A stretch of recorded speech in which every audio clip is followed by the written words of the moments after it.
Hi there, beautiful souls. This is the second time I have recorded this video today. And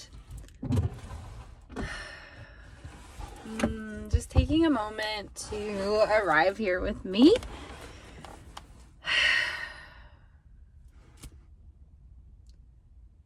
Welcome back. You're welcome for the first time. If you're new here, everyone's new. This is a new channel.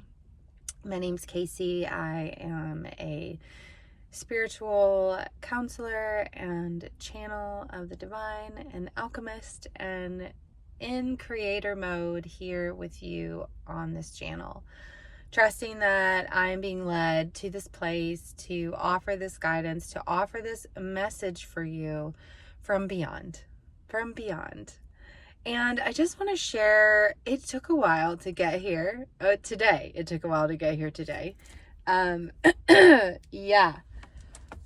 So like I said, I've already recorded this video once and I had it connected to my car. My phone was connected to my car, so it did not pick up any of the sound. And that was hard.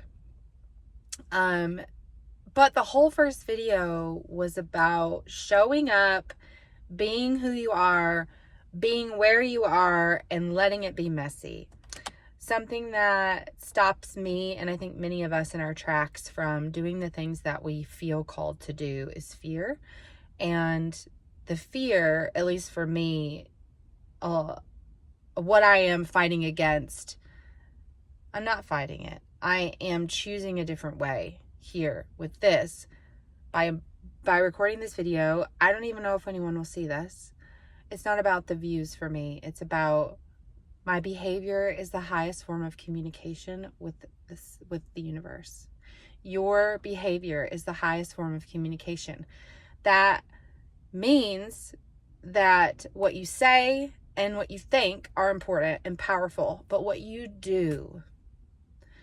we do is more powerful than we know, and we don't know what one thing we're doing, how that shifts and changes us and shifts and changes so many other things that we can't see, because there are constantly, different outcomes and things happening all the time, all around us, every millisecond.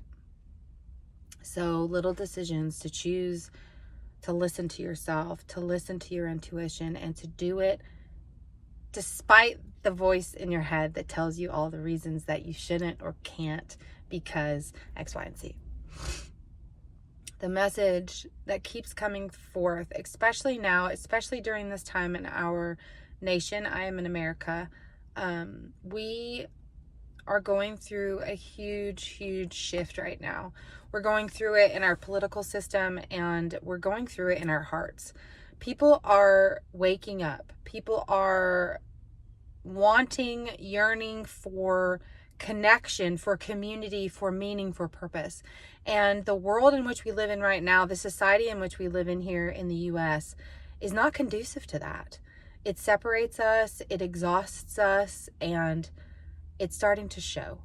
And as we are coming out of this colonialism, that's what it is. It is this mind, this think tank that was placed on our heads that said, you have to do this, and this to get this, and this. And if you want to start a business, you have to do this, and this. And if you want to be whatever you want to be, you have to do it this way, and you have to do it. I mean, just think about here in this space, like YouTube videos. Like, how many YouTube videos are on here about how to blow up, or how to get views, or how to do it this way, or how to strategize? And those things work. People have huge success with them.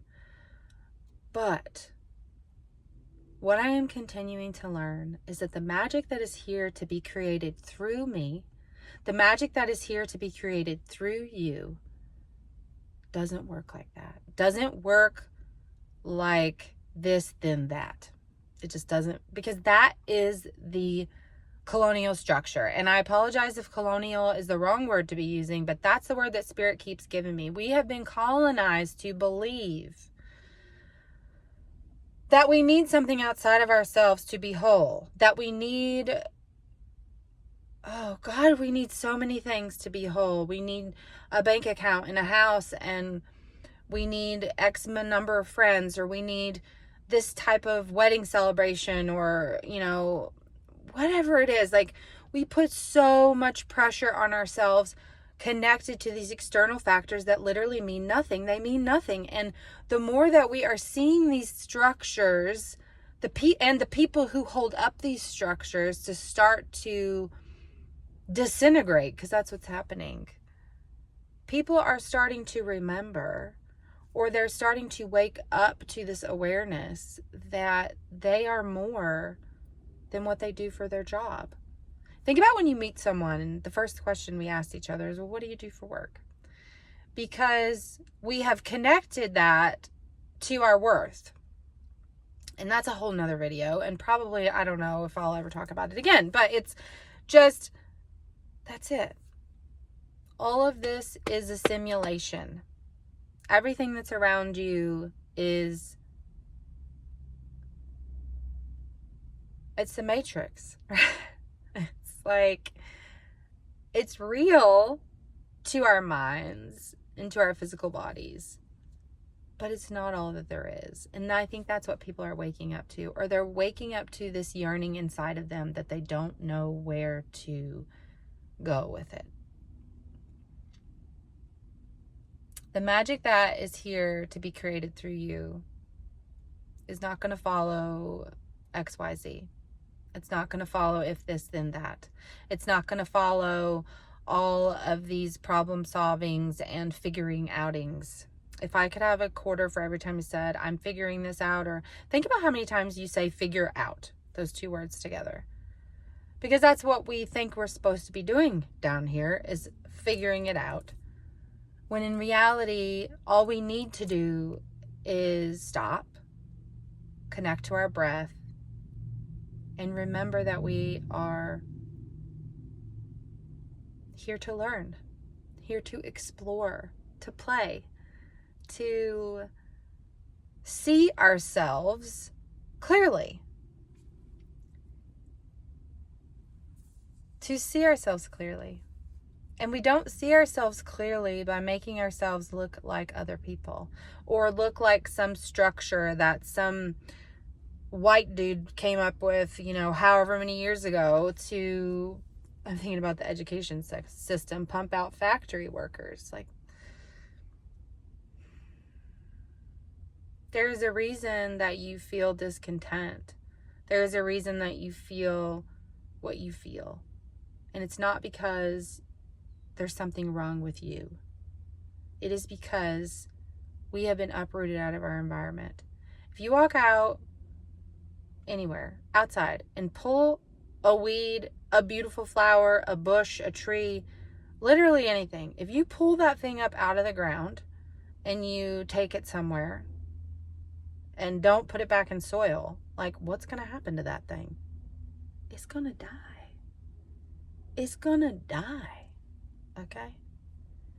We are that tree, bush, flower. Like, the world that we live in, this rat race of a world that we live in, is the backhoe, or like the big, you know, those like those things that they stick down, the post hole diggers, like, that they just stuck down, they scooped us up and shoved us in schools, shoved us inside, told us to stop sleeping under the stars, and we all wonder why we're depressed and lonely and confused and without meaning and purpose.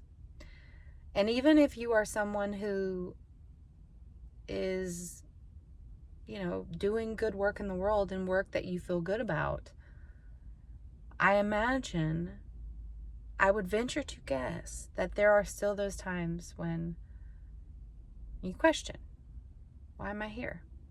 I met with a guy today who is considering the End of Life Option Act. If you're new here, everyone's new here, but whenever you're finding this video, if anyone ever finds it, End of life option is something that people can access if they are in certain states in the U.S. I work in hospice during the day, and so our patients sometimes are interested in that or considering it. Medical aid in dying is what we call it here in California. I don't know what it's called. It may be called that everywhere. I'm not sure. But he was this man who lived this full life. This full life, his words, he said that. And yet, he was still searching for answers. Because the answers that you seek are not outside of you. They're not in something that you get, obtain, secure. No, that's not how it works.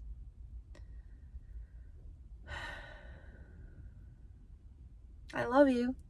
Do you know that? I do. And I'm finding that the best way to connect to that longing and feel that longing really shift into something else is by loving me, loving myself, which is still the hardest thing for me to do. And I know it is for a lot of people. We can spew love out all day long, but when it starts to need to come back in our own direction, it's not always easy. But that is the way forward. Because when we love ourselves, we are able to love other people. If we're not loving ourselves, we're trying to love other people, but we're not loving them well. We're not loving them as well as we can be. And when we are in that space of true love, and when I say that love is not, and this is something that I have learned just in the last few months, is that love in its purest sense is neutral. It's neutral. So, thinking about that, and what that means is like neutral is a place where anything is possible. And that's what love is. You are that energy, that frequency. It's what you are. You don't have to do anything to make it so. Be any way, not be a certain way. It just is. It's just who you are. I love you. I love myself for showing up here today and for posting on YouTube almost daily, hoping for it to be daily, and trusting Source that this is what I'm supposed to be doing right now in the midst of all the other things that I'm doing. And it would mean a lot to me if you subscribed or if you left me a little comment. And